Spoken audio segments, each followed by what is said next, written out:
one of those things has gone their way, right? Against the Chiefs, it went their way to win the AFC North. Against the Raiders, it went their way. And it just felt like it was going to end the way all these other games have ended. And instead, we're here. It wasn't a dream, and the Bengals lose in the Super Bowl. Yeah, we've been saying it wasn't a dream in a different way lately. Yeah. This time it wasn't a nightmare. It was real. You're right. If one thing goes differently, the short hot ball to Jamar Chase on the 3rd and 13 is another one. Yep. You know, there's so many little things, and that just shows you how the NFL is, right? It's these tiny margins of victory. The Bengals have been riding that line this year, and people are taking victory laps and all this stuff, but I don't see it that way, man. Like the Bengals were dogs in this game, and they almost won the game. They had the ball going down the field to win the game. Samaje Perine did get that first down. I can't believe, like, I didn't see this in the stadium. I saw the replay on Twitter, and I can't believe that play wasn't reviewed. Yeah, it's and that's the thing is when you're in the stadium, and we've talked about this. I don't know about on the show, but when you're in the stadium, sometimes your perspective is much different than when you can see the broadcast copy of things, right? Like the Logan Wilson penalty. In real time, I wasn't sure, but then you go back and you see it and you're like, oh my God, really? You know, like that's insane. And the same thing goes with the spot of the ball. And the play that really it just felt like a throwaway play where looking back, I wish they would have just called a timeout. After the pass to Chase, he gets out of bounds. Then the pass to Boyd. And they hurry up to the line. And I think they snap it with about 48 seconds, something like that. And I might be wrong. It might have been more. But he throws it to Chase deep. And it's almost a throwaway. I mean, there's no chance. He throws it 6 rows back. It felt like it was into the bench. And it's like, well, damn, like that. Looking back, because then it's 3rd and 1, you have the Perine play, and then 4th and 1, and we know what happened. So that play is going to get lost in it, but it really felt like a lost play, and that's another one that comes to mind when reflecting. Yeah, there are some narrow misses on deep balls, right? Like that one's just thrown away, but even the 4th down play, Jay Morrison tweets, Jalen Ramsey's fallen down. Jamar Chase is behind Jalen Ramsey on that play. If Joe Burrow is protected on that play, if Quentin Spain doesn't start inside and just get beat immediately, like he didn't finish his drop before Aaron Donald beat him on the outside, and he could have hit Jamar Chase to win the game. Yep, and so this is the unique perspective we can give from the angle. After Burrow threw it, balls down, Rams start celebrating. Jamar Chase, and he's been pretty composed this year. His helmet might be in 8 pieces. He took that thing and just slammed it and I don't blame him, right? Especially because he's that wide open, streaking down the field for what would have been, you know what I'm saying? So it's wild. And it's also why, because I asked Zach this after the game, I was like, what were you looking for on that 4th down play? And he just kind of dodged it. I bet he knew. I bet he saw Jamar. I bet, and so you're literally talking about that close to even after everything, even after Cooper Kupp scores, even after the penalties go against them, all of these things, even after 7 sacks. And it feels like everything's they're right there. And this Joe Burrow to Jamar Chase connection is literally a half second, second from changing Super Bowl history. And that gives you some hope, right? And we're saying we're therapy today. I think that's where the hope comes from, is that despite these things that we can point to in the 4th quarter at the end of the game that go so haywire, they were that close. Despite Samaje Perine probably having the first down, not getting the call, Aaron Donald in the neutral zone, the holding penalty, the sequence of penalties on the Rams touchdown drive, they were there.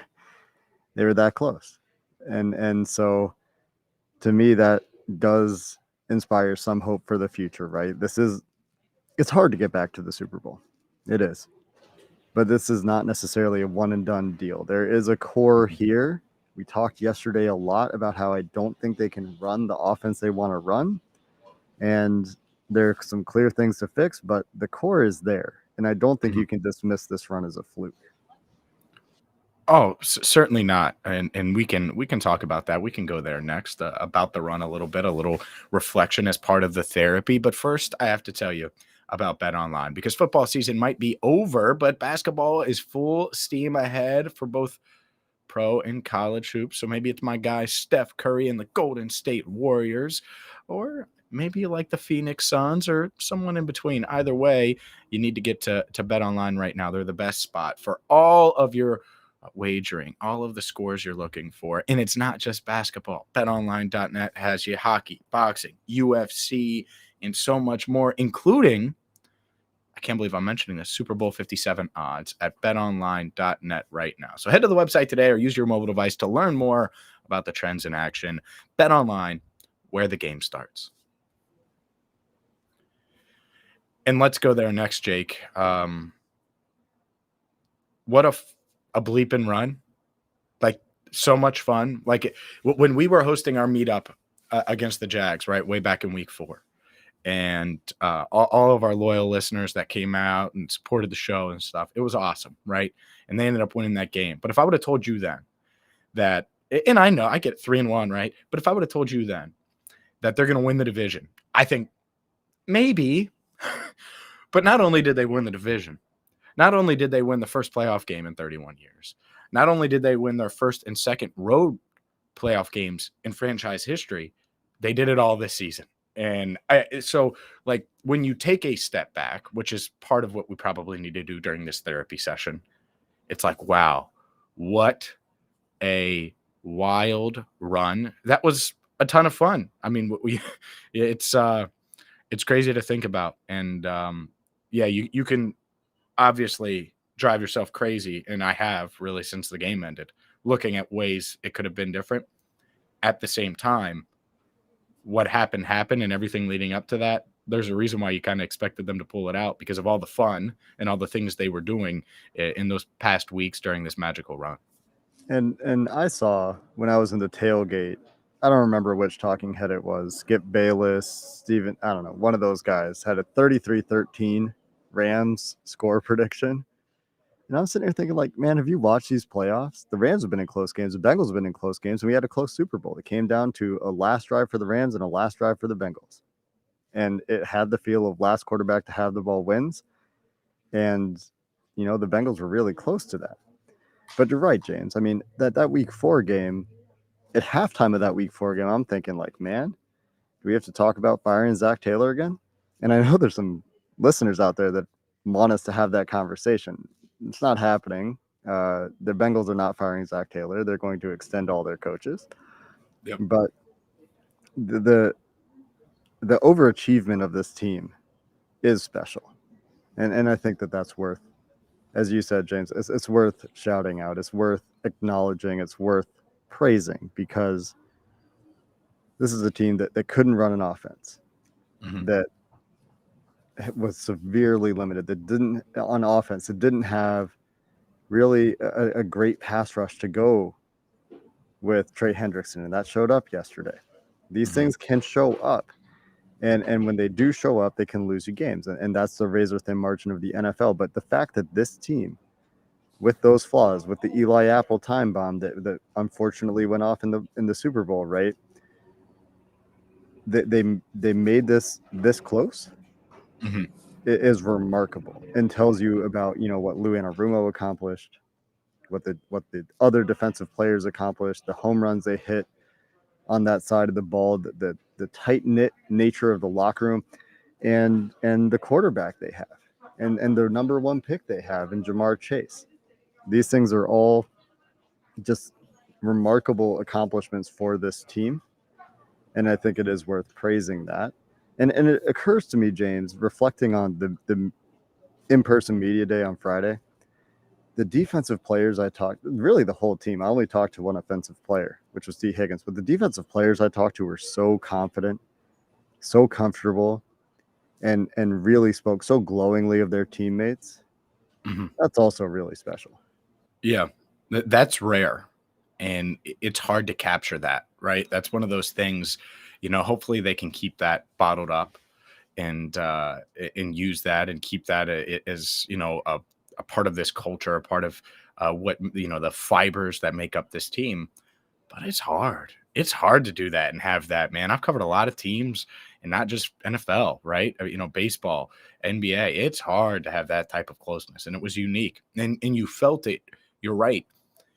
You felt it in person, obviously, but that's one of the rare in person interview times and news conferences we've had in a while, and you can feel it in the Zooms, and that's to me pretty tough to do, so I do think this and Joe Burrow, um, as always, continues to handle everything beyond his years. Like, he's 25. I get it. He's old for a second year quarterback, whatever you want to say. That dude handles it like he's 35.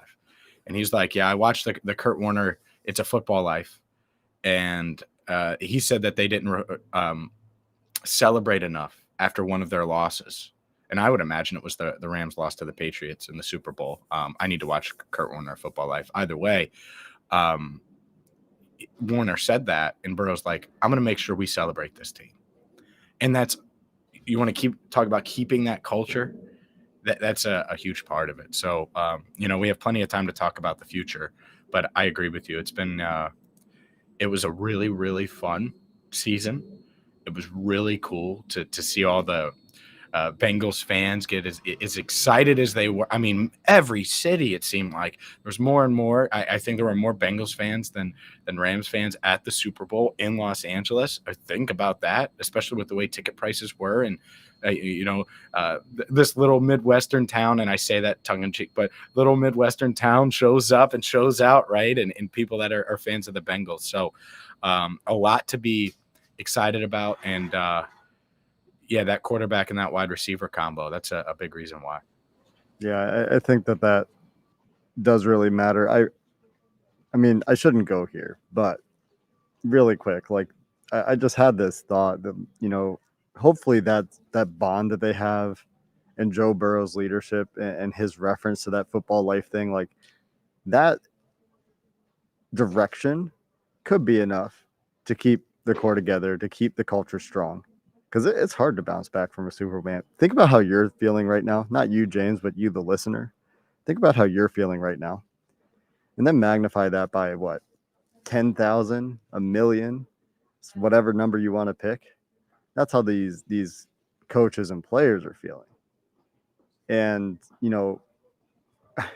when I tweeted that we put our show out last night, some of you said, not going to listen. If you tweeted me that, you're not listening today either. And people just need a break, right? People need space. And I get that. But it does seem like there's something special there in the culture that Zach Taylor's built. For all the flack he takes as a play caller, decision-making, whatever problems you have with him, that culture is real. And the leadership of Joe Burrow is real. The way these guys talk about Joe Burrow is real. And I think the Joe Burrow effect on free agency could be real too.